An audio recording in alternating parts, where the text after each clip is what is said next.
మీ పేరు చెప్పండి. నా పేరు నాగమణి అండి. ఏం చేస్తుంటారు మీరు? నేను గృహిణి అండి. ఏంటి ఇప్పుడు నెక్స్ట్ ఈ ఎన్నికల్లో ఎవరు సీఎం అవ్వబోతున్నారు?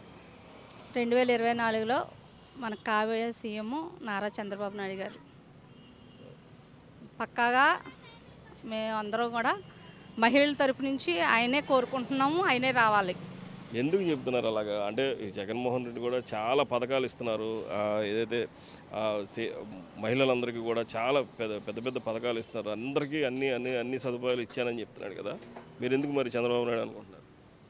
పథకాలు అనేది ఆయనకి ఏదో ఒక పచ్చకావలకు లోకం అంతా పచ్చగా ఉన్నట్టుగా నేను ఏదో పథకాలు పెట్టేశాను అని చెప్పి మసి చూసి మారేడికాయ చేసి ఆయన ఏంటంటే పథకాలు పబ్లిక్ సిటీకి ఎక్కువగా వినియోగించుకుంటున్నారు. కానీ ఆ పథకాలు అనేది ఎక్కువగా కూడా జనాలకి మధ్యకి రావట్లేదండి. ఎందుకంటే ఫస్ట్ 15,000 అని ల్యాబ్లెట్లకి వాటికి అని చెప్పేసి 50 రూపాయలు కట్ చేసుకొని first time sir second term వచ్చి 10,000 12,000 పడ్డాయి. మూడో టర్మ్ వచ్చి 5,000 పడ్డ వాళ్ళు కూడా ఉన్నారండి.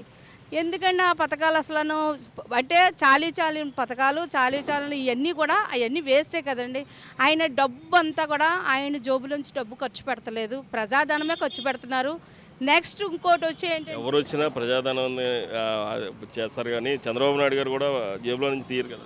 లేదు సార్, అంటే చంద్రబాబు నాయుడు ఒక విజిలరీ నాయకుడు. ప్రతిదీ ఆయన ఇప్పుడు స్కిల్ డెవలప్మెంట్ అనేది అప్పట్లో చేసింది. ఈరోజు 20 సంవత్సరాలు అది వెలుగులోకి వచ్చి ఈరోజు ఎంతమంది ఉద్యోగులు ఆయన జైల్లో పెట్టారు కానీ ఇంతమంది దాని ద్వారాగా లబ్ధి పొందిన వాళ్ళు జాబులు చేసుకుని విదేశాల నుంచి కూడా ఇంతమంది ఉన్నారా అన్నది ఒక బయటకు వచ్చిందండి. ఈయన చేసింది ఏంటంటే ప్రజాధనం ఆయన ఏ నాయకుడు ఆయన జోబిలో ఖర్చు పెడు, కానీ దుర్వినియోగం చేశారండి. ఎలాగంటారు? ఒకటి ఏంటి టిక్కో హౌస్ ఎవరి డబ్బు? మా డబ్బే కట్టారు. ఆయన నీకేం పోయింది? ఆ రంగు ఆయన రంగు ఏమైనా వేయించుకున్నాడు? ఏమన్నాను లేదు కదా. అది ఒక మంచి కలర్, ఒక నీట్ కలర్ వేయించాడు ఆయన. నీ డబ్బు పెట్టి ఏమైనా రంగులు మార్చవలసిన పని ఏంటండి? ఆవు కొమ్ములకి రంగు, మేక తోకలకు రంగు, మరేమో ఇటు బిల్డింగ్లకి రంగు, డాబాలకు రంగు, సచివాలయాలకు రంగు. నీకు ఎంత గడ్డి పెట్టినా సరే సిగ్గు లేకుండా నువ్వు నీ రంగులతో బ్రతుకుతున్నావు.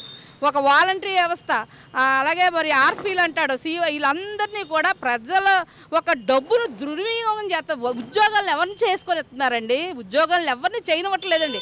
ఆఖరికి పోలీసు వారిని అందరూ ఓడేస్తున్నాడండి. దేనికి? పార్టీ పనులకు వాడుతున్నాడు. కానీ ప్రజలు ఇప్పుడు ఒక దొంగను పట్టుకోవాలంటే పోలీసు ఉండట్లేదు. ఏమైనా మీటింగ్ వ్యతిరేకంగా ఈ పార్టీ గురించి వ్యతిరేకంగా ఒక సామాన్యుడు ఎవడనమాట అని తీసుకెళ్ళి బొక్కలేయడానికి పోలీసులు పనిచేస్తున్నారు.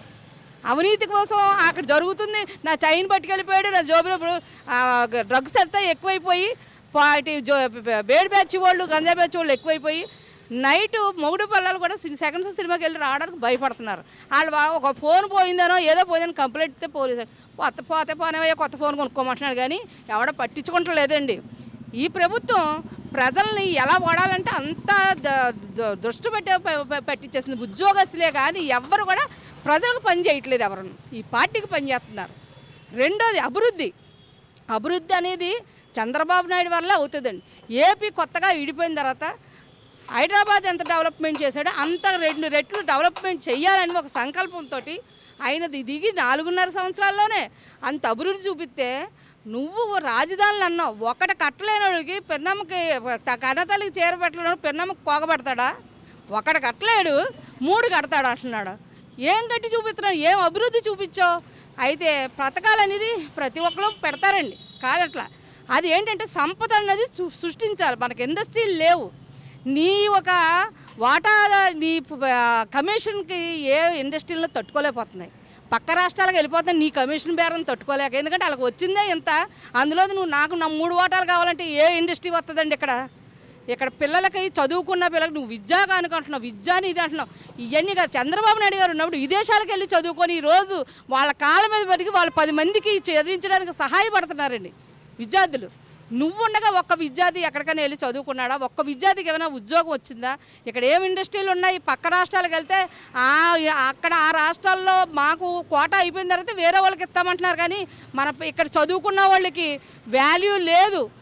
కనీసం కూలి పని చేసుకుని నా బిడ్డ ఆ రాత పడకూడదని కూలి పని చేసుకుని ఉల్లిపాయలు అమ్ముకొని వేరుశనకాయలు అమ్ముకొని బట్టల మూటలు మోసుకున్న వాళ్ళు ఇంజనీర్లు చదివితే ఈరోజు వాళ్ళు ఏం చేస్తున్నారండి, బట్టల షాపుల్లోని సూపర్వైజర్లుగాను రిలయన్స్ మార్ట్లోనేమో పనులు చేసుకొని నెలకు 20,000 రూపాయలు తెచ్చుకుంటున్నారు.